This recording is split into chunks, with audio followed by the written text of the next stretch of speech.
Hello दोस्तों, आज आप सभी का विश्वजीत स्टडी सेंटर में स्वागत है। देखिए, इससे पहले वाली क्लास में आप लोगों को एक्सरसाइज 1.1 और 1.2 कंप्लीट हमने करा दिया था। इसी के साथ जो क्वेश्चंस थे वो हम लोग कंप्लीट कर लिए थे पूरी तरह से। आज की जो क्लास रहने वाली है वो आप सभी का जो ऑब्जेक्टिव प्रश्न है उनको सॉल्व कराया जाएगा। ठीक है, इसी के साथ फिर ऑब्जेक्टिव क्वेश्चन आज हम जितना करा सकते हैं करा देंगे आप लोगों को। उसके बाद ये चैप्टर हो जाएगा समाप्त नए सिलेबस के अनुसार। ठीक है, तो चलिए स्टार्ट करते हैं आज की क्लास को। देखिए, इसमें जो क्वेश्चंस है, क्वेश्चन नंबर 1। अगर क्वेश्चन नंबर 1 की बात करते हैं तो क्वेश्चन नंबर 1 में क्या कहा गया आप सभी से कि सामने देखिए आप लोगों को क्वेश्चन दिखाई देगा। ठीक है, कि संख्याओं 616 और 32 का HCF है। उनके 4 ऑप्शन आपको दिए गए हैं, उनमें से कोई एक ऑप्शन सही है, उनको आपको चुनना है कि कौन सा इनमें से ऑप्शन सही होगा। संख्याओं 616 और 32 का HCF पूछा गया है। ठीक है, उसके 4 ऑप्शन दिए गए, कुछ ऑप्शन आपको चुनना पड़ेगा। तो देखिए किस प्रकार हम लोग हल करेंगे। क्वेश्चन नंबर 1, ठीक है, कहा गया 616 है और आपका है 32। इन दोनों का HCF क्या होगा। ठीक है, ऑप्शन जो दिए गए हैं वो दिया गया है ऑप्शन कि 19,712, 616, 8 और आपका 32। सामने ऑप्शन को देखिए ध्यान से दिखाई देगा। तो चलिए इसको सॉल्व कर लेते हैं, कौन सा ऑप्शन इनमें से सही होगा चारों में से। तो क्या करेंगे, इनका आप अभाज्य गुणनखंड निकाल लीजिए। ठीक है, अभाज्य गुणनखंड विधि से हम लोग इसका HCF बता देंगे क्या होने वाला है। ठीक है, या भाग विधि भी अपना सकते हैं। तो चलिए अभाज्य गुणन विधि से हम करते हैं।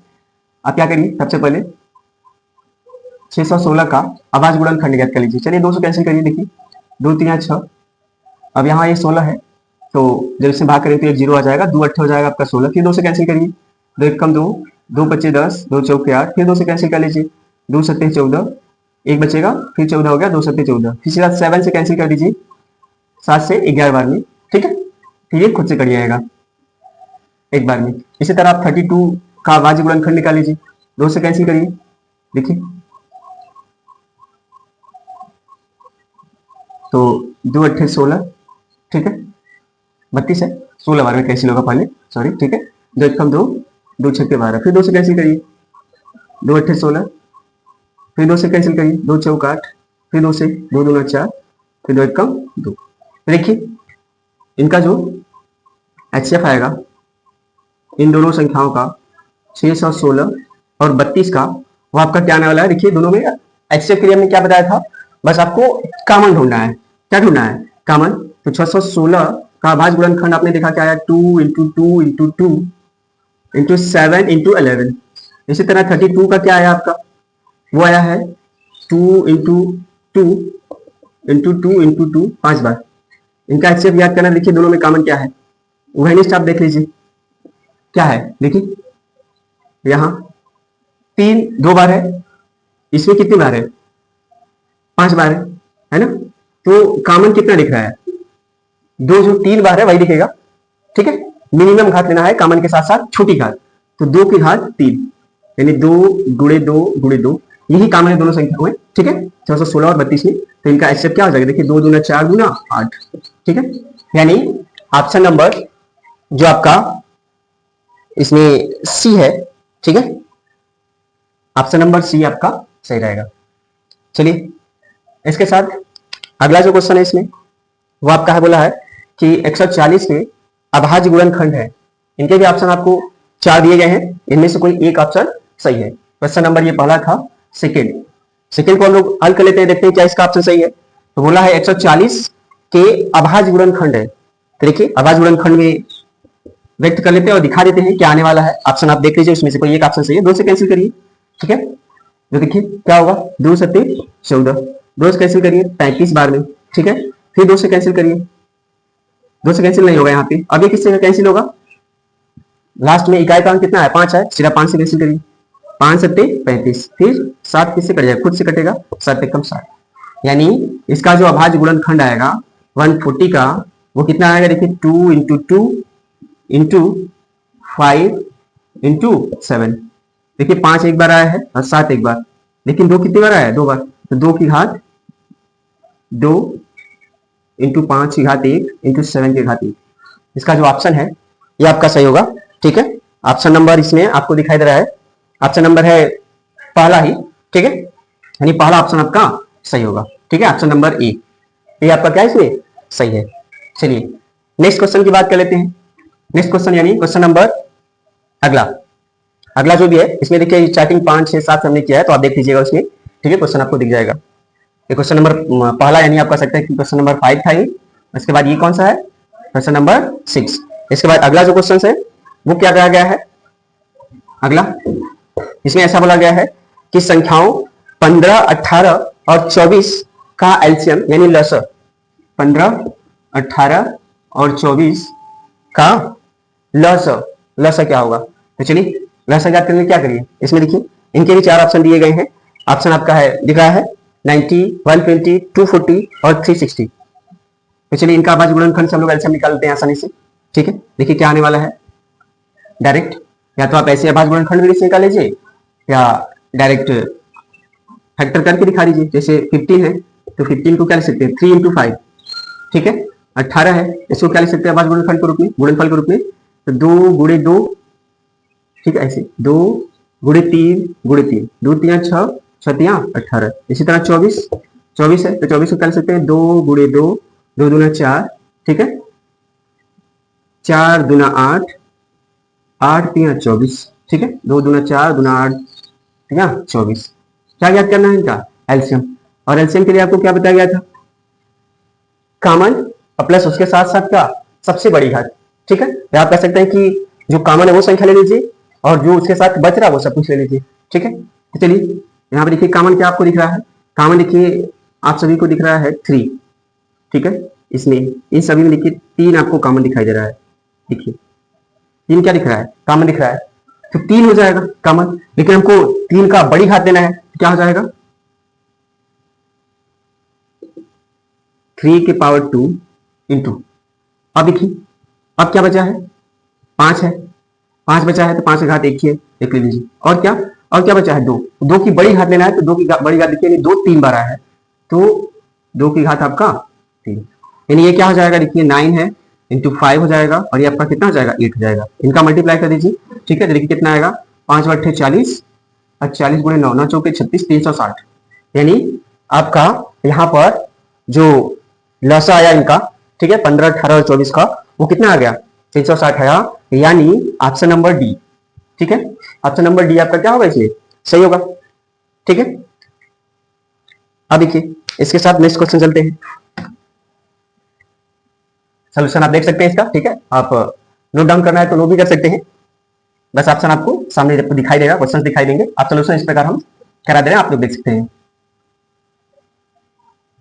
जिनको भी इन क्वेश्चनों को नोट करना होगा सोल्यूशन नोट कर सकते हैं। ठीक है, रिवाइज कर लीजिएगा अपना इन सभी क्वेश्चंस को।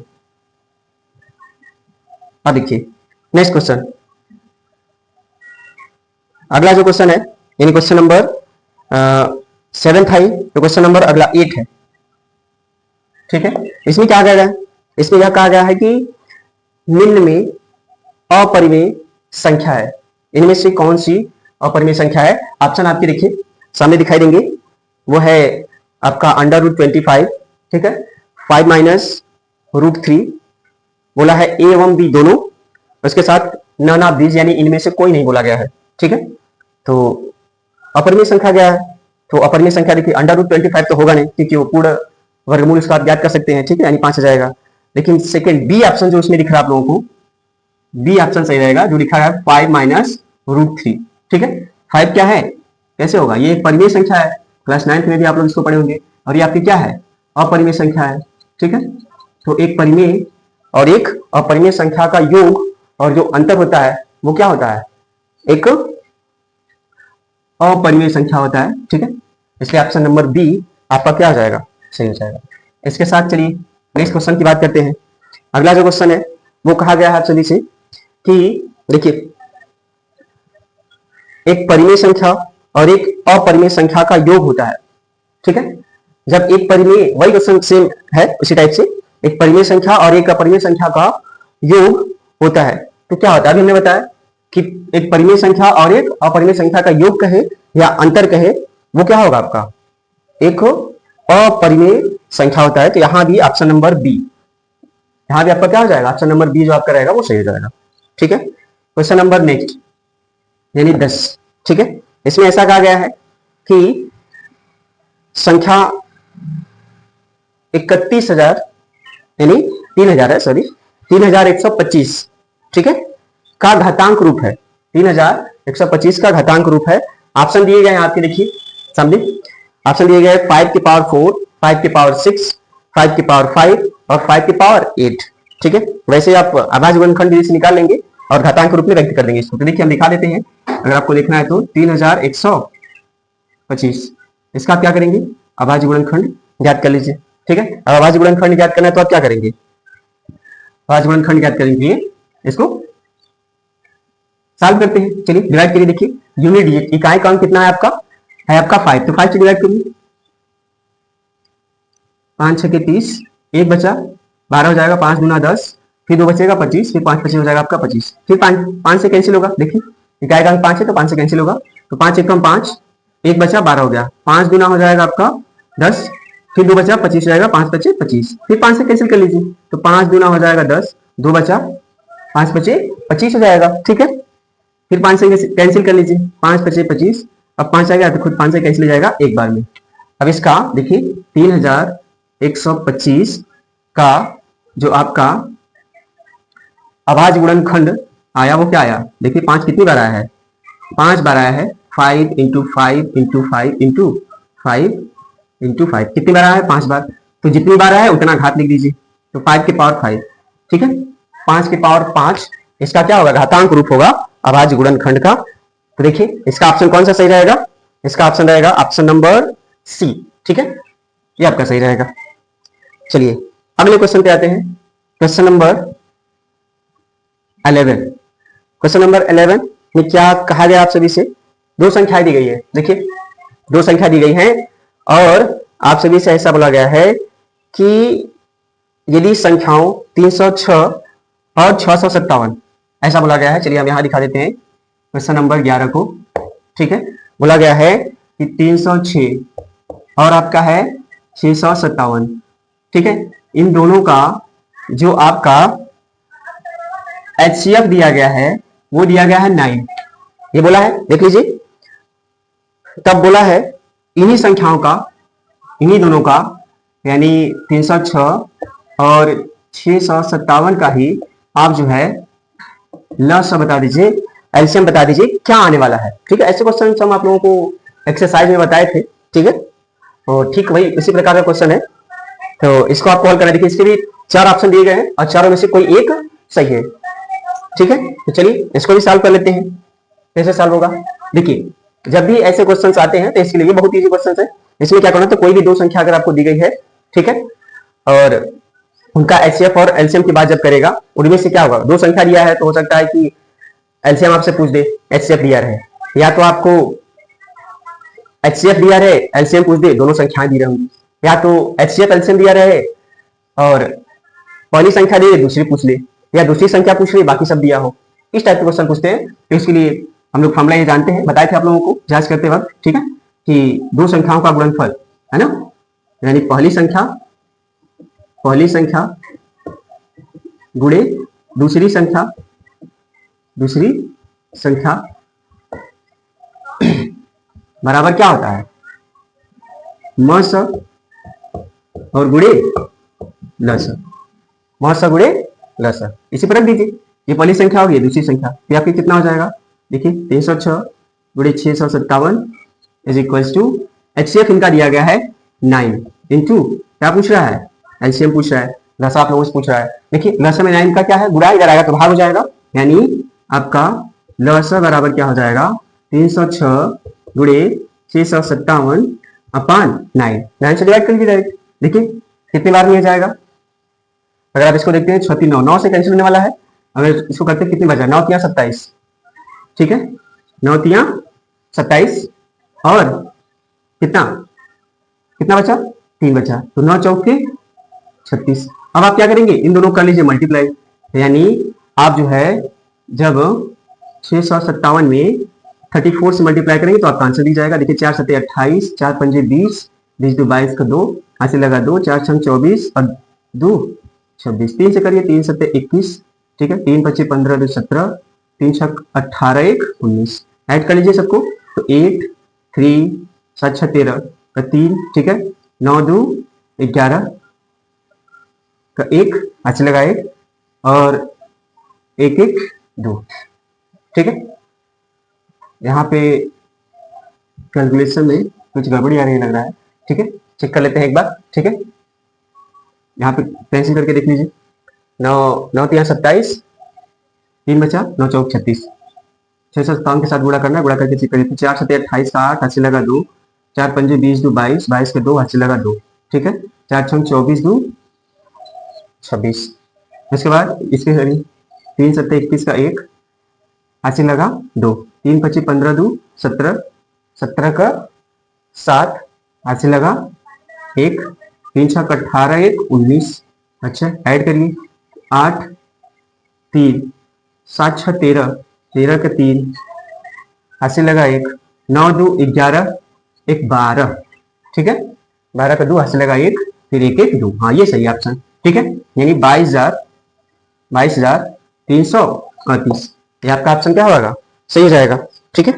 यानी ऑप्शन आपको कौन सा दिख रहा है इसमें, ऑप्शन नंबर 22,338, यानी पहला ऑप्शन आपका क्या रहेगा इसमें, सही है। ऑप्शन नंबर फर्स्ट ए वो आपका क्या रहेगा, सही रहेगा। अब आइए इसी तरह अगले क्वेश्चन पे आते हैं। अगला क्वेश्चन है क्वेश्चन नंबर 12, ठीक है। इसमें क्या कहा गया है, देखिए पढ़िए, क्वेश्चन में कहा गया है कि निम्न में शांत दशमलव है, इसके लिए 4 ऑप्शन दिए गए हैं, ऑप्शन देखिए आपके सामने है, ठीक है। निम्न में शांत दशमलव है। अब यहाँ प्रसार वाला क्वेश्चन आ गया है, हालांकि ये सिलेबस से हट गया है, पुराने वाले सिलेबस में आप लोगों का है, देखिए। तो अब इसमें देखिए, जब भी शांत दशमलव प्रसार और अशांत दशमलव प्रसार की बात करते हैं तो शांत दशमलव प्रसार क्या होता है, कोई भी दो संख्या यदि आपको दी गई है तो उनका आपस में जब डिवाइड करते हैं, भाग देते हैं, तो यदि दशमलव के बाद संख्या क्या होती है, ठीक है, कि 1 अंक 2 अंक या जितने अंकों तक वो क्या करती है, पूरी तरह से विभाजित होती है, कट जाती है, तो ऐसी संख्याओं का प्रसार शांत होता है। ऐसी संख्याओं का प्रसार क्या होता है, शांत होता है।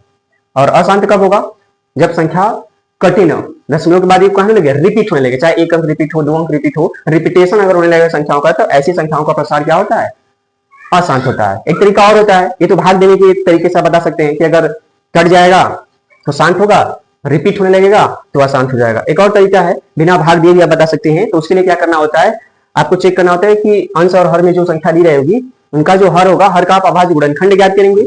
अभाज्य गुणनखंड ज्ञात करने पे आप ये देखेंगे कि उसके अभाज्य गुणनखंड में 2 या 5, 2 या 5 या फिर दोनों, ठीक है, 2 या 5 या दोनों एक साथ आते हैं, तो ऐसी संख्याओं का प्रसार आपका क्या होता है, शांत होता है।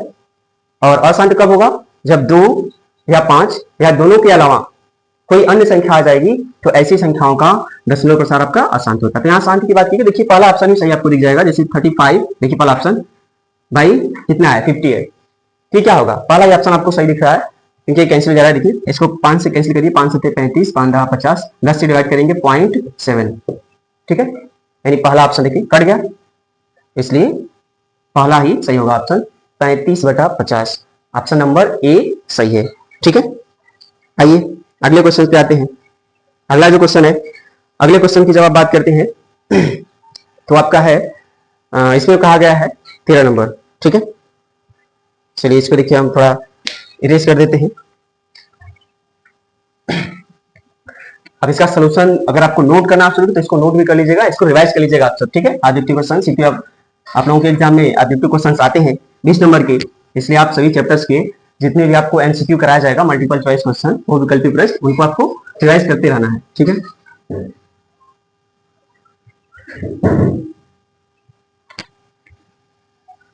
देखिए अब नेक्स्ट क्वेश्चन की बात करते हैं। ये क्वेश्चन नंबर कौन सा था आपका 12। अगला जो क्वेश्चन है क्वेश्चन नंबर 13, ठीक है, आपको दिख रहा है सामने, ठीक है। इसमें क्या कहा गया है, इसमें ये कहा गया है कि निम्न में परिमेय संख्या है। इसे बोला गया कि इनमें से कौन सी परिमेय संख्या, देखिए 4 ऑप्शन दिए गए, पहला है √31, यानी करड़ी में 31 दिया गया है, देखिए, और दूसरा ऑप्शन दिया गया है करड़ी 5। अब ये नॉन परफेक्ट स्क्वायर रूट है करड़ी में, तो ये तो आपकी अपरिमेय है, परिमेय नहीं है। तीसरा ऑप्शन देखिए, करड़ी में 11 भी दिया गया, चौथा ऑप्शन डी, ये भी क्या है, नॉन परफेक्ट स्क्वायर रूट है, यानी अपूर्ण वर्ग संख्या, मतलब ये भी क्या आपकी अपरिमेय है। कौन सा ऑप्शन बचा, सी। सी में ये ऑप्शन आपको दिख रहा है कि 3 प्लस √23 माइनस √23, देखिए कैंसिल आउट हो जाएगा, कैंसिल हो गया, बचा क्या 3, जो कि क्या है, एक परिमेय संख्या है। इसका मतलब ऑप्शन नंबर आपका कौन सा सही रहने वाला है, ऑप्शन नंबर आपका रहेगा सी, ठीक है, सी ऑप्शन इसमें क्या रहेगा आपका, सही रहेगा, ठीक है। चलिए अगले क्वेश्चन पे आते हैं, क्वेश्चन नंबर 14, ठीक है। इसमें देखिए सामने देखिए क्वेश्चन में क्या कहा गया है, क्वेश्चन में इसमें आपसे ये सभी कहा गया है, ऐसा बोल रहा है कि यदि दो धनात्मक संख्याएं ए और बी, जिसमें ए बराबर क्या दिया है, ए का वैल्यू दिया गया है, हम यहाँ पे नोट कर दे रहे हैं, सामने आपको क्वेश्चन दिख रहा है, ए इज इक्वल टू दिया है x टू द पावर 5 और y टू द पावर 2, ये y का स्क्वायर, और b का वैल्यू क्या दिया गया है, b का वैल्यू दिया गया है x क्यूब और आपका y क्यूब, ये दिए गए हैं के रूप में लिखी जाती है, ठीक है, दो धनात्मक संख्याएं ऐसे लिखी गई हैं, और बोला क्या गया है, जहां x और y आपकी क्या है, अभाज्य संख्याएं हैं, ठीक है। अब अभाज्य संख्या आपके दिमाग में होनी चाहिए कि अभाज्य संख्या क्या होता है, कि वे संख्याएं जिसके की केवल कितने गुणनखंड होते हैं, 2 गुणनखंड, या वे संख्याएं जो कि खुद से और एक से विभाजित होने के अलावा नहीं, जो कि केवल खुद से और एक से विभाजित होती है, उसे आप क्या कहते हैं, अभाज्य संख्या, या जिसके 2 गुणनखंड होंगे वो अभाज्य संख्या आपकी होगी। तो इसमें बोला क्या गया है, इसमें बोला है कि तब आप ये बताइए कि HCF इन दोनों संख्याओं ए और बी का जो मासा होगा, ठीक है, हाईएस्ट कॉमन फैक्टर HCF, वो पूछ रहा है। और सॉरी, ऑप्शन आपको क्या दिया गया है, ए, पहला ऑप्शन है XY, दूसरा ऑप्शन क्या दिया गया है, दूसरा ऑप्शन है बी, जो कि लिखा है x स्क्वायर और y स्क्वायर, तीसरा ऑप्शन दिया गया है x क्यूब y स्क्वायर, और डी ऑप्शन दिया गया है x टू द पावर 5 और y क्यूब दिया गया है, ठीक है। देखिए तो चलिए इसको भी HCF ज्ञात करना है, तो HCF ज्ञात करना आप लोगों को बताया गया है, वो चाहे वेरिएबल्स में रहे, चाहे कोई भी एक्सप्रेशन दिया गया हो, अलजेब्रा के फॉर्म में दिया गया, नंबर्स के रूप में दिया गया हो, HCF हम लोग वैसे याद करें, अभाज्य गुणनखंड विधि से। चलिए देखिए HCF के लिए क्या करते हैं, कॉमन लेते हैं, कॉमन और छोटी घात लेना है, ठीक है, यानी केवल कॉमन आप ढूंढ लीजिए, पता चल जाएगा आपको। तो देखिए ए का वैल्यू कितना दिया गया है, ये आपका है x to the power 5 y square, और बी का वैल्यू कितना दिया है, x क्यूब और y क्यूब आपका है। देखिए दोनों में कॉमन क्या है, थोड़ा सा अगर आप इसको फैक्टराइज कर ले, ठीक है, इसको देखिए, अगर आप ए को ऐसे लिख दे, x टू द पावर 5 है, देखिए x टू द पावर 5 है, तो इसको ऐसे नहीं लिख सकते हैं, x को 5 बार, x into x into x into x into x, और y 2 बार है तो y इंटू वाई। इसी प्रकार b के वैल्यू को भी लिख सकते हैं, वो क्या है, देखिए x कितना बार है, 3 बार है, x क्यूब है तो x इंटू एक्स लिख सकते हैं, इंटू y क्यूब को y इंटू वाई। अब इनका कॉमन जो होगा वही आपका हाईएस्ट कॉमन फैक्टर होगा, वही आपका HCF होगा दोनों संख्याओं का, ए और बी का। देखिए दोनों में कॉमन क्या दिख रहा है, ठीक है, आपको HCF लेते वक्त केवल क्या लिखना होता है, कॉमन वाली संख्या, कौन सी कॉमन है उसके साथ छोटी घात लेना होता है, ठीक है। देखिए कॉमन आपको क्या दिखाया है, देखिए यहाँ पे y 2 बार है, यहाँ इनमें भी y कितनी बार है, देखिए यहाँ तो y 3 बार है, लेकिन हम लोग को छोटी घात लेना हो, मतलब कि y की पावर 2 कॉमन होगा, y 2 बार आएगा बस। x वालों को देखिए, यहाँ तो x आपका कितने टाइम्स है, कितनी बार है, 5 बार है, लेकिन यहाँ पे आप देखिए तो कितनी बार है, 3 बार है, तो हमको छोटी घात लेना है x का कॉमन के साथ साथ। देखिए यहाँ ये कॉमन होगा पूरा, ये पूरा x 3 बार कॉमन होगा, तो आप क्या लिखेंगे, x इंटू एक्स, छोटी घात x कॉमन हो गया, और y घात ले लीजिए y का, तो दोनों में 2 बार y है तो दोनों को ले लीजिए, y इंटू वाई आपका हो जाएगा, ठीक है। इसको आप क्या लिख सकते हैं, देखिए 3 बार है तो जितनी बार मल्टीप्लाई है उतना घात लिख दीजिए, एक्स क्यूब, और ये कितनी बार है, 2 बार, तो Y cube, sorry Y square है, ठीक। तो आपका HCF क्या हो जाएगा, एक्स क्यूब और वाई स्क्वायर, तो एक्स क्यूब वाई स्क्वायर है, यानी ऑप्शन नंबर कौन सा आपका सही है, ऑप्शन नंबर सी, ठीक है, ऑप्शन नंबर सी इसमें क्या है आपका सही है, ठीक है। तो चलिए अब इसके साथ चलते हैं नेक्स्ट क्वेश्चन पे। अब इसमें अगला जो क्वेश्चन रहने वाला है वो आपसे बोला गया है क्वेश्चन नंबर 18, ठीक है, यानी नंबरिंग आगे पीछे है, थोड़ा देख लीजिएगा, इसमें क्वेश्चन सेलेक्ट करके लाए हैं हम, ठीक है, जो सिलेबस के अनुसार बस उसी को लाए हैं, इसलिए नंबरिंग थोड़ा आगे करके दिए हैं, ठीक है। तो चलिए देखिए, नंबरिंग आप समझ लीजिए, अपना नंबर अपने से कर लीजिएगा काउंट करके सीरियल से। देखिए इसको हम इरेज कर देते हैं। उम्मीद है आप लोग ये समझ गए होंगे कि इसको कैसे करना है। ठीक, बस आपको कॉमन ढूंढना होता है और छोटी घात के साथ एचसीएफ के लिए। ठीक है, वही एलसीएम कहता है तो छोटी घात नहीं लेना है, ठीक, कॉमन वाली संख्या लेना है। ठीक है, उसके साथ बड़ी घात लेना पड़ता है। ठीक, सबसे बड़ी घात। चलिए देखिए, अब आते हैं अगले क्वेश्चन पे। अगले जो क्वेश्चन आप सभी के है उसमें ऐसा बोला गया है, क्वेश्चन नंबर अगला यानी नेक्स्ट है वो आपका है 18। ठीक है, इसमें क्या बोला है, देखिए सामने क्वेश्चन आपको दिखाई देगा। इसमें ये कहा गया है अपरिमेय संख्या है। सिंपल सा क्वेश्चन है, काफी इजी क्वेश्चन है। ऑप्शन क्या दिए गए हैं, ऑप्शन दिए गए हैं 22/7 पाई, तो 22/7 तो परिमेय है। ठीक है, पाई को अभी रहने देते हैं, पाई को रहने देते हैं, ये तो है ही अपरिमेय। और चेक कर लेते हैं 0.69 आप देखिए दशमलव के बाद वो समाप्त हो गया, 2 अंकों पे समाप्त हुआ है, कट गया है, मतलब ये परिमेय संख्या है। ठीक है, क्या है, परिमेय संख्या है। दूसरा अगला ऑप्शन है डी। डी ऑप्शन में क्या बोला है 5/√16, 5/16 है। ये भी क्या है आपका एक परिमेय संख्या है। 5/16 जो है वो भी एक परिमेय संख्या, क्योंकि उसको पी बाई क्यू के रूप आप लिख सकते हैं। ठीक है, पी बाई क्यू के रूप में क्या करते हैं, लिख सकते हैं, क्योंकि करड़ी में 16 है, उसका वर्गमूल लेंगे तो 4 हो जाएगा, तो 5/4 हो जाएगा, तो आपका क्या हो जाएगा, परिमेय हो जाएगा। बोला गया है क्या, अपरिमेय। तो खुद पाई केवल इसमें क्या है, अपरिमेय है, यानी ऑप्शन नंबर बी आपका सही रहने वाला है। तो ठीक है, अब देखिए अगला क्वेश्चन। अगला क्वेश्चन बहुत ही अच्छा है, क्वेश्चन नंबर नेक्स्ट यानी 19। देखिए सामने क्वेश्चन आप सभी को दिख जाएगा। क्वेश्चन ये है कि यदि दो संख्याओं का एचसीएफ, दो संख्याओं का एचसीएफ क्या है, 1 है, तो वे संख्याएं कहलाती है। ठीक है, हमने बताया है पहली क्लास में, जब आपको बताया गया था इंट्रोडक्शन क्लास में, जब हम सभी संख्याओं के बारे में बता रहे थे, तो उसमें एक संख्या आई थी। ठीक है, भाज्य संख्या बताया था, अभाज्य संख्या बताया था, एक संख्या और आप सभी को बताई गई थी सह अभाज्य। तो यहाँ वही क्वेश्चन पूछा गया है, बोला गया है कि यदि दो संख्याओं का एचसीएफ 1 है तो वे संख्याएं कहलाती है, क्या कहलाती है, क्या वह अभाज्य कहलाती है, तो बिल्कुल नहीं। अभाज्य संख्या के बारे में हम लोग जानते हैं कि अभाज्य संख्या क्या होती है, वे संख्याएं जिनके की केवल 2 गुणनखंड होते हैं, या जो कि केवल खुद से और 1 से विभाजित होती है, वो अभाज्य संख्या कहलाती है। तो ये तो नहीं होगा, बी ऑप्शन सह अभाज्य, यही ऑप्शन सही है। सह अभाज्य संख्याएं क्या है, ठीक है, सह अभाज्य संख्याएं वे संख्याएं, संख्याओं का ऐसा जोड़ा जिनका की एचसीएफ, जिनका एचसीएफ क्या होता है, 1 होता है, उन्हें आप क्या कहते हैं, सह अभाज्य संख्या। या आप ऐसे भी बोल सकते हैं कि वे संख्याएं या ऐसे संख्याओं का युग्म जोड़ा जिनका उभयनिष्ठ गुणनखंड 1 हो, वही आपकी क्या कहलाती है, सह अभाज्य संख्या कहलाती है।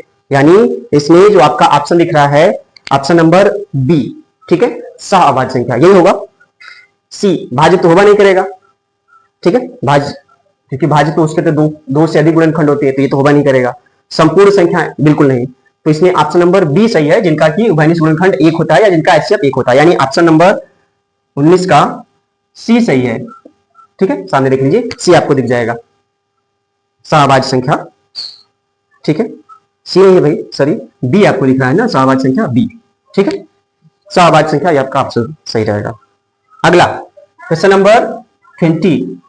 इसमें यदि आप देखते हैं तो इसमें आप सभी को क्या दिखाई दे रहा है, इसमें दिख रहा है, बोला है कि एक परिमेय संख्या को शांत दशमलव के रूप में व्यक्त किया जाता है, किया जा सकता है यदि हर के गुणनखंड, अभी आप लोगों को बताया गया, यदि परिमेय संख्या को एक शांत दशमलव के रूप में व्यक्त किया जा सकता है यदि हर के गुणनखंड है। देखिए क्वेश्चन नंबर 20 सामने दिख रहा है, इसमें बोल ऐसा रहा है कि अगर कोई परिमेय संख्या है तो उसके हर के अभाज्य गुणनखंड में, हर के अभाज्य गुणनखंड को अगर शांत दशमलव रूप में लिखा जाता है तो वह क्या होना चाहिए, यानी हर का अभाज्य गुणनखंड क्या होना चाहिए कि वह शांत हो। अभी हमने बताया कि बिना भाग दिए भी आप बता सकते हैं कि संख्या का दशमलव प्रसार आपका शांत है या फिर अशांत। तो उसके लिए क्या करते हैं, हर का अभाज्य गुणनखंड ज्ञात करेंगे, तो क्या होगा, हर का अभाज्य गुणनखंड ज्ञात करते वक्त हर के अभाज्य गुणनखंड में अगर 2 आ रहा है या आपका क्या आ रहा है, 5 आ रहा है, 2 आ रहा है या फिर आपका क्या आ रहा है, 5 आ रहा है, या फिर दोनों आ रहे हैं, यानी 2 और 5 एक साथ आ रहे हैं, तो ऐसी संख्याओं का जो प्रसार होता है, यानी ऐसी संख्याएं क्या कहलाती है, शांत कहलाती है। ठीक है, तो 2 या 5 ये सही रहेगा। और यही चीज अगर आपको अशांत कहता तो अशांत के लिए क्या होता है, ठीक है, अशांत के लिए क्या होता है, 2 या 5 या फिर दोनों के अलावा अगर कोई अन्य संख्या आएगा तो वह क्या कहलाएगा? अशांत कहलाएगा। ठीक है, उम्मीद है आप लोग इसको समझ गए होंगे कि हर की आवाज गुणनखंड क्या होना चाहिए? शांत होने के लिए। ठीक है, 2 या 5 आना चाहिए या दोनों एक साथ हैं। ठीक है, तो इसका ऑप्शन आपको कौन सा दिख रहा है? ऑप्शन नंबर आपका है हाँ डी। ऑप्शन नंबर डी सही है। ठीक है, ऑप्शन नंबर कौन सा? डी सही है। देख लीजिए, 2 या 5 केवल। ठीक, इसके बाद 21 नंबर लिखिए। अगला क्वेश्चन, इसमें क्या कहा गया है? इसमें आपसे ये बोल रहा है कि 23 अपान 2 के पावर 3 इंटू 5 के पावर 2 का दशमलव प्रसार होगा। यहां भी प्रसार ही पूछ रहा है, क्वेश्चन आ गए हैं इसके। हालांकि ये सब एग्जाम में आप पूछे नहीं जाते हैं, नए सिलेबस के अनुसार जब से हटा दिया है। ठीक है, तो बाकी बोर्ड के लिए जैसे बिहार बोर्ड में क्वेश्चन पूछे जाते हैं तो वो लोग देख सकते हैं। ठीक है, तो जैसे ये क्वेश्चन है, दशमलव प्रसार क्या होगा? बोला कि 23, देखिए क्वेश्चन आपको सामने दिख रहा है। ठीक है, 21 नंबर क्वेश्चन है 23 अपान कितना? 2 के पावर 3 इंटू 5 के पावर 2 का प्रसार होगा। प्रसार क्या होगा? अभी हमने जस्ट बताया, अगर शांत होगा तो शांत के लिए कंडीशन क्या बताया कि हर की आवाज गुणनखंड में क्या होनी चाहिए? 2 या 5 या दोनों होने चाहिए। ठीक है, और अशांत के लिए क्या बताया? 2 या 5 या दोनों के अलावा कोई अन्य संख्या अगर आता है तो वो अपना क्या कहलाएगा? अशांत कहलाएगा। तो यहाँ देखिए, इसके हर की आवाज गुणनखंड में आपको क्या दिख रहा है? 2 और 5 दोनों दिख रहे हैं। इसका मतलब क्या है? इनका जो प्रसार होगा वो आपका क्या होने वाला है? शांत होने वाला है। ठीक है, देख लीजिए ऑप्शन। तो ऑप्शन नंबर कौन सा आपका दिख रहा है? देखिए क्वेश्चन में ऑप्शन आपको दिखाई दे रहा है। ऑप्शन नंबर आपका है इसमें हाँ ए, यही ऑप्शन सही है। ठीक है, ऑप्शन नंबर ए आप लोगों का क्या है? करेक्ट है। ठीक है, चलिए नेक्स्ट क्वेश्चन पे आते हैं। नेक्स्ट क्वेश्चन में ऐसा कहा गया है कि 22 नंबर में कहा गया है कि आप सभी को, ये ऐसा बोला है। देखिए क्वेश्चन, देखिए सामने क्वेश्चन आपको दिख जाएगा कि हाँ 22 है, 99 और 153 का लसा दिया गया है। लसा नहीं है, मसा दिया गया है। ठीक है, यानी मसा किनका किनका? 99 और 153, इनका जो मसा दिया गया है वो दिया गया है आपका 9 है। और पूछ क्या रहा है? इन्हीं दोनों संख्याओं का 99 और 153 का लसा क्या होने वाला है? ऑप्शन देखिए, ऑप्शन सामने आपको दिखेगा क्वेश्चन के नीचे। ठीक है, ऑप्शन दिया गया है कि 99, ठीक है, 153, 99 इंटू 153 और 1683। ठीक है, ये 4 ऑप्शन दिए गए हैं और इनमें से आपको चुनना है कि सही ऑप्शन कौन सा है। तो उसके लिए आपको इसको हल करना पड़ेगा। ठीक है, तो अब देखिए ऐसे क्वेश्चंस को, इससे पहले भी एक क्वेश्चन इसमें कहा था इस टाइप का, तो हमने आप लोगों को बताया था कि अगर 2 संख्या दी गई हैं, ठीक है, और उनका मसा दिया गया है और लसा पूछ रहा है। ठीक है, या फिर 2 संख्या दी गई हैं, लसा दिया गया है, मसा पूछ रहा है। ठीक है, मतलब इन सही में से दोनों संख्याएं दी गई हैं, मसा दिया है और लसा पूछ रहा है, आसानी से ज्ञात कर सकते हैं। या वही मसा पूछता तो आसानी से कर सकते थे, या कोई संख्या अगर एक पूछता तो भी हम लोग कर सकते हैं। ठीक है, तो इसके लिए हम लोग ये जानते हैं कि 2 संख्याओं का गुणनफल बराबर मसा गुणे लसा। ठीक है, यानी पहली संख्या गुणे कौन सी संख्या? दूसरी संख्या, इज इक्वल्स टू मसा और गुणे आपका क्या? लसा, यानी HCF इंटू एलसीएम।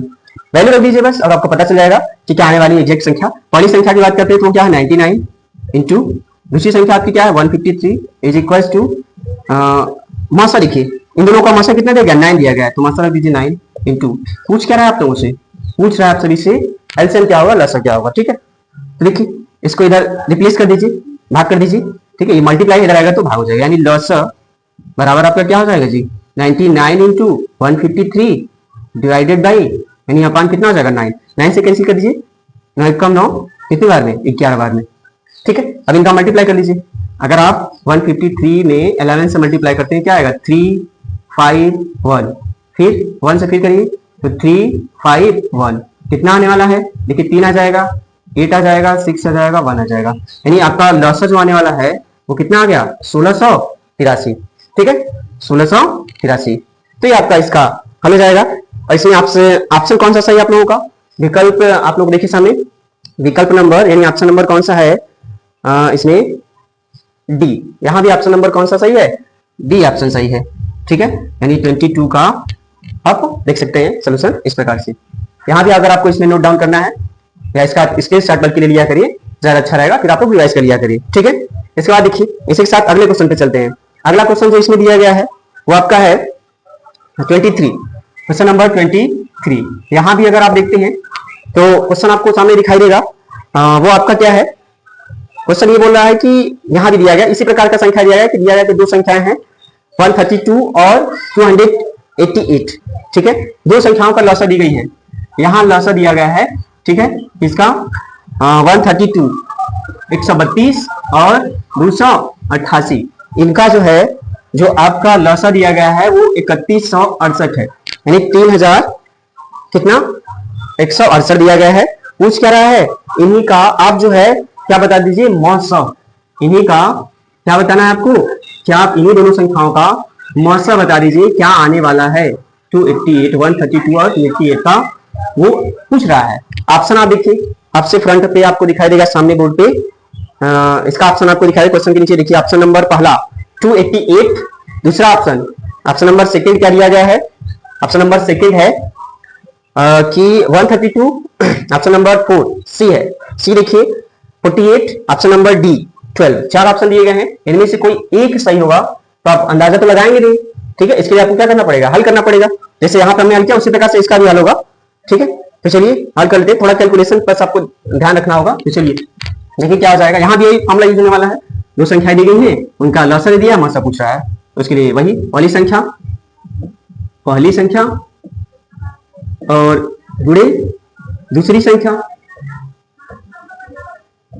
बराबर क्या आपका मौसा और गुणे लसा, ठीक है। तो चलिए पहली संख्या रख दीजिए क्या है 132, दूसरी संख्या क्या है 288, मौसा कितना दिया गया है पता नहीं है, पूछ रहा है, लसा दिया गया है 3168, तो मौसा यानी HCF इंटू एलसीएम दिया गया है 3100 कितना 68।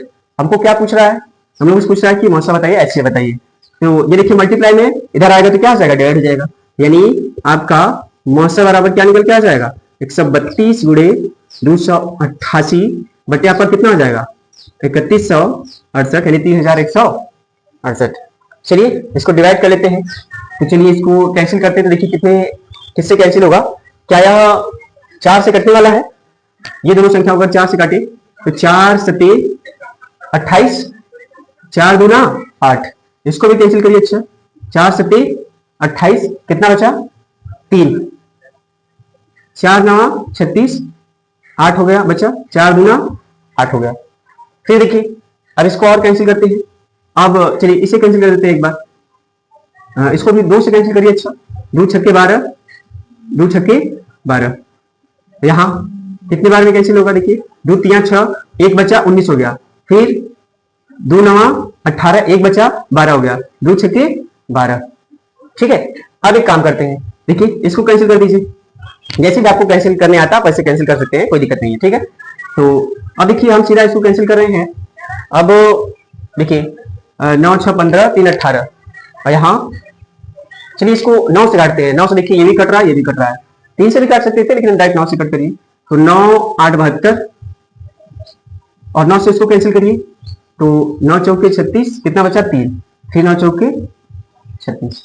चलिए अब कैंसिल कर दीजिए, तो देखिए 11 से कटेगा, 11 छक्के 66 और 11 चौक 44, 4 दूना 8, क्या बचा 6 और 2, 6 गुणे 2, यानी आपका जो HCF आ रहा है, HCF क्या आ रहा है आप लोगों का, HCF आया 12, HCF आ गया 12, यानी ऑप्शन नंबर कौन सा सही है, तो ऑप्शन नंबर डी, देखिए सामने ऑप्शन नंबर डी आपका क्या है सही है, ठीक है।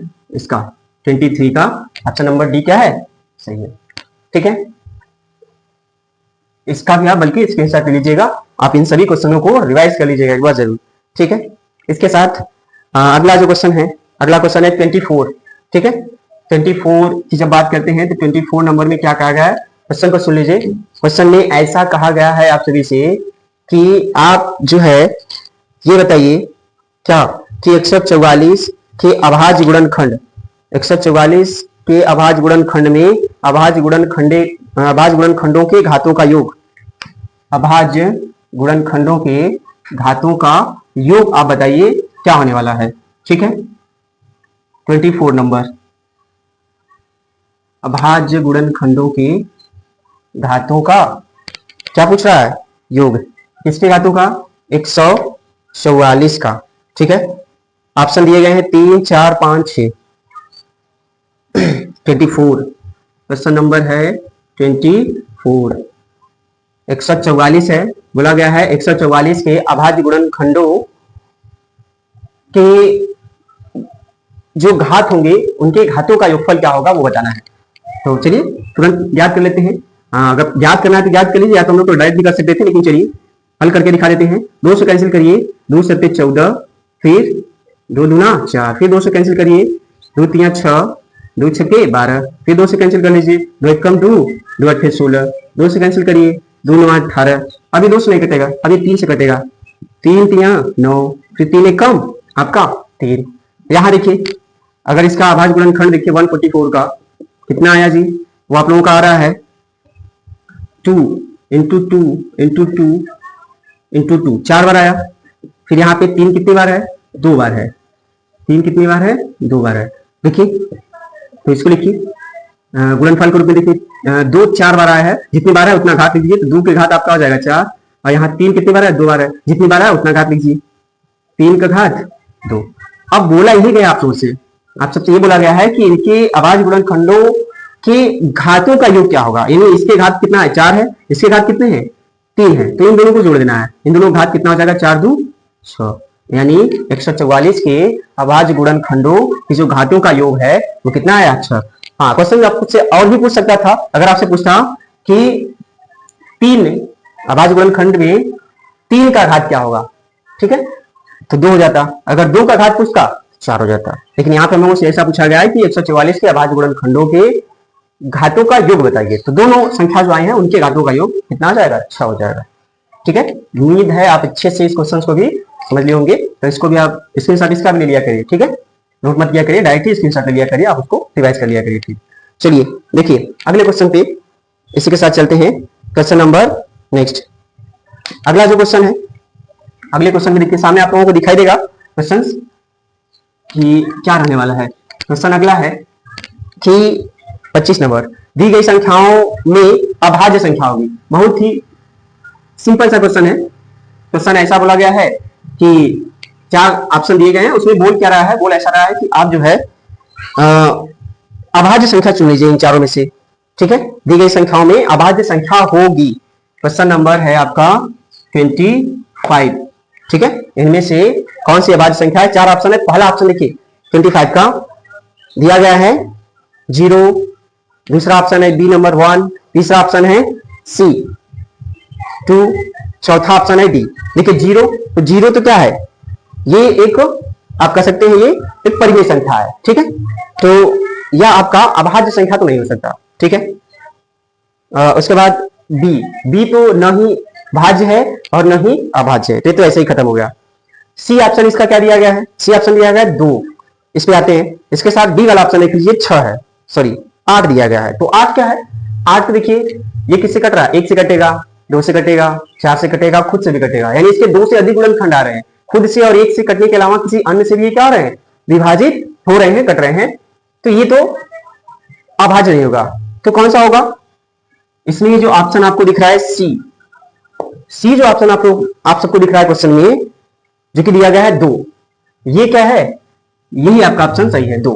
ये क्या है, एक अभाज्य संख्या है, क्योंकि ये खुद से भी कटेगा और 1 से भी कटेगा, इसके केवल 2 गुणनखंड होंगे, इसलिए सी ऑप्शन सही है, यानी 2 इसका ऑप्शन सही रहेगा। ठीक है, इसी के साथ चलते हैं 20 नंबर, क्वेश्चन नंबर 26 है नेक्स्ट क्वेश्चन। इसमें क्या बोला गया है, इसमें हम सभी से ऐसा बोला है, देखिए क्वेश्चन में बोला है कि यदि 26, ठीक है, और क्या 156 का लसाअ, इनका लसाअ दिया गया है, इनका एलसीएम दिया गया है कि 156 ही है। इन दोनों संख्याओं का लसाअ दिया गया है 156 है। बोल क्या रहा है, इनका मसा। देखिए कई बार क्वेश्चन ये इस टाइप का आ चुका है। इनका पूछ रहा है इन्हीं दोनों का 26 और 156 का आप जो है HCF बता दें, HCF क्या होने वाला है। ठीक है, ऑप्शन आप सभी को दिख रहा है, ऑप्शन है 156, देखिए सामने 56, 156 है, 26, 13 है और क्या है 6 है। ठीक है, तो चलिए चेक कर लेते हैं इसमें कौन सा ऑप्शन सही है। तो यहाँ भी वही जो आप लोगों को बताया गया हल करने के लिए उसी टाइप से सर्च करिए। दो संख्या है तो दोनों संख्याओं का गुणनफल यानी पहली संख्या गुणे दूसरी संख्या इज इक्वल टू क्या मस इंटू लस यानी HCF इंटू LCM। चलिए पहली संख्या क्या है आपकी 26, दूसरी संख्या आपकी क्या है 156 इज इक्वल टू LCM कितना दिया गया है 156। क्या पूछ रहा है, अच्छा मासा ही पूछ रहा है आप सभी से, तो मासा पूछ रहा है इंटू लसा दिया है 156। तो यहाँ तो डायरेक्ट आप लोगों को दिख रहा है कि मासा अगर आप ज्ञात करेंगे तो क्या हो जाएगा, इसको इधर भेज दीजिए, बस डायरेक्ट कैंसिल कर सकते थे, कोई दिक्कत नहीं था। 156 ये देखिए मल्टीप्लाई में जाएगा तो डिवाइड हो जाएगा, ये आपका क्या हो जाएगा 156 कैंसिल हो गया, क्या बचा 26। यानी इन दोनों का जो मास है वो आपकी क्या गई 26, यानी इसका ऑप्शन कौन सा सही रहने वाला है आप लोगों का, ऑप्शन नंबर रहने वाला है बी। इसका ऑप्शन 26 का ऑप्शन नंबर बी सही है। ठीक है, देख लीजिए आप सब। ठीक है, ये आप लोगों का क्वेश्चन क्या है 26 का ऑप्शन नंबर बी सही है, जो कि 26 आया है, 26 आया है। इसी के साथ चलते हैं नेक्स्ट क्वेश्चन पे 27 की यदि आप बात करते हैं तो देखिए सामने क्या दिख रहा है। 27 में बोला गया है कि दो धनात्मक पूर्णांकों ए और बी के लिए कुछ स्टेटमेंट दिए गए हैं, यानी आपको कथन दिए गए और उसको देख के बताना है कि कौन सा ऑप्शन आपका क्या है सही रहने वाला है। ठीक है, तो किन्हीं दो धनात्मक पूर्णांक ए और बी के लिए पहला ऑप्शन दिया गया है A is equal to mass of A B into B. ठीक है, यानी ए बराबर दिया गया है ए और बी का HCF इंटू बी, पहला ऑप्शन। दूसरा ऑप्शन देखिए आप लोगों को क्या दिख रहा है, दूसरे ऑप्शन में दिख रहा है A into B is equal to LCM of A B, यानी ए और बी का लसर। ये भी कोई लॉजिक नहीं इसमें। तीसरा ऑप्शन आइए सी, बी बराबर दिया है कि मास सॉरी बी बराबर दिया गया है mass of A B into LCM of A B. ठीक है, ऐसा बोला गया है कि मास यानी HCF ऑफ ए बी और LCM ऑफ ए बी। बल्कि डी ऑप्शन देखिए आप लोगों को दिख जाएगा आसानी से। डी ऑप्शन में दिया गया है कि दो संख्या है, दो धनात्मक पूर्णांक है ए और बी, तो दोनों संख्याओं का गुणनफल बराबर दिया गया है दोनों संख्याओं का मास और दोनों संख्याओं का लस। तो ये ऑप्शन इसमें ऑप्शन नंबर डी आप लोगों को सही दिख रहा है कि पहली संख्या गुणे दूसरी संख्या बराबर मास गुणे लस, यानी ये जो ऑप्शन आपको दिया गया है कि A into B is equal to HCF of यानी मास ए बी का और इंटू लस किसका ए बी का। ठीक, तो ऑप्शन नंबर ये सही है, यानी ऑप्शन आपको डी उसमें दिखाई दे रहा है, तो डी ऑप्शन इसका आपका सही रहने वाला है। ठीक है, लास्ट क्वेश्चन आज के लेक्चर का हम लोगों का रहने वाला है। ठीक है, वो है 28 नंबर, और इसमें बोला क्या गया है, बोला गया है कि एक शून्येतर परिमेय संख्या एवं अपरिमेय संख्या का भागफल होता है। देखिए लास्ट क्वेश्चन इसमें आपको दिख रहा है क्या है कि एक शून्येतर परिमेय संख्या एवं अपरिमेय संख्या का भागफल होता है, क्या होता है। अब देखिए इस क्वेश्चन में शून्येतर की बात कही गई है और एक अपरिमेय संख्या का, इसका जो भागफल होगा वो क्या होने वाला है आप लोगों का। तो देखिए जब एक शून्येतर की बात करते हैं तो शून्येतर संख्या का मतलब ये होता है कि एक शून्येतर का मतलब ये होता है कि नॉन जीरो नंबर, मतलब जो कि जिसमें जीरो शामिल ना हो। ठीक है, वो जीरो को छोड़ करके बाकी कोई भी संख्या ले सकते हैं। और दूसरा अपरिमेय संख्या, अपरिमेय संख्या आप जानते हैं जो कि जिनका दशमलव प्रसार कहो क्या होना चाहिए, ना ही दशमलव के बाद वो कटने चाहिए ना ही रिपीट होनी चाहिए। ठीक है, वो वाली संख्या, या आप कह सकते हैं कि जिनका पूर्ण वर्ग ना आप निकाल सके, पूर्ण वर्ग होनी चाहिए, वो अपरिमेय संख्या होगी। तो उन दोनों का भागफल क्या होगा। ठीक है, तो किन्हीं भी अगर एक शून्येतर पूर्णांक लेते हैं और एक अपरिमेय संख्या लेते हैं तो उनका अगर आप क्या करते हैं भागफल ज्ञात करते हैं तो हमेशा क्या आएगा, एक अपरिमेय संख्या आएगा। इससे कोई भी अगर हम शून्यतर पूर्णांक ले, जैसे हमने कर दिया, देखिए 2 ही है या 3 4 कुछ लेना है, ये क्या है, एक शून्यतर पूर्णांक है, संख्या है, ठीक है। और एक कोई अपरिमेय संख्या ले लीजिए, जैसे हमने कर दिया कि मान लीजिए कड़ी में 3 है या कड़ी में 2 है, जो भी आपको लेना है, ठीक है, कड़ी में 2 ले लीजिए। देखिए आप कड़ी में 2 का वैल्यू तो जानते हैं ना, कितना होता है 1.414 ऐसा कुछ, ठीक है। तो अब क्या करना है, अगर आप इसका भाग इसमें देंगे तो वो क्या आएगा, 1 से तो ज्यादा आएगा और दशमलव के साथ आएगा, क्योंकि इसमें संख्या जो 414 आती है, या अगर आप इसको 414 लेना है तो ये लीजिए, या तो कड़ी में 3 ले लीजिए, कुछ भी ले सकते हैं, कोई दिक्कत नहीं है।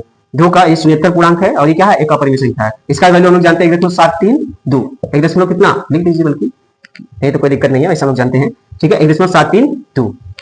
इसका भाग अगर आप इसमें देंगे तो ये भी क्या है, 1 से ज्यादा ही आएगा, 1 से ज्यादा और दशमलव में कुछ आएगा, और ऐसे ही ये डट डट है, ऐसे ही आएगा, ठीक है, यानी अपरिमेय ही मिलेगा। ये भी इसका प्रसार ना ही शांत आएगा ना ही अशांत, इसलिए कोई भी शून्यतर पूर्णांक रहे और क्या रहे, कोई भी अपरिमेय संख्या रहे, अगर आप उनका क्या करते हैं, भाग करते हैं, तो हमेशा क्या निकल के आएगा, वो हमेशा आपका जो आंसर आएगा वो क्या आएगा, अपरिमेय संख्या आएगा। ये आप लोग क्लास 9th में भी इसको क्या होंगे, पढ़े होंगे अच्छे से, ठीक है। तो इसमें आपका क्वेश्चन नंबर 28 ये क्या हो गया, आप लोगों का कंप्लीट हो गया, ठीक है। इसमें ऑप्शन आपको कौन सा दिख रहा है, देख लीजिए। लास्ट क्वेश्चन का जो आप लोगों का ऑप्शन है वो क्या है, एक प्राकृतिक संख्या, बिल्कुल नहीं, प्राकृतिक संख्या होगा ही नहीं करेगा। अपरिमेय संख्या ये तो है जो हम लोग जानते हैं, तो इसका ऑप्शन बी सही है, ठीक है, ऑप्शन नंबर बी सही आप लोगों का, ठीक है। तो चलिए, उम्मीद है आज हम लोगों को जितना भी ऑब्जेक्टिव क्वेश्चन आप सभी को बताया वो आप सभी को अच्छे से क्लियर हुआ होगा। तो आज की क्लास को हम लोग यहीं पे क्या करते हैं, समाप्त करते हैं, मिलते हैं, ठीक है, अगली क्लास में एक नए चैप्टर्स के साथ, चैप्टर नंबर 2, ठीक है, बहुपद के नाम से है, उस चैप्टर को शुरू किया जाएगा, ठीक है। तो चलिए आज की क्लास को यहीं पे समाप्त करते हैं, धन्यवाद।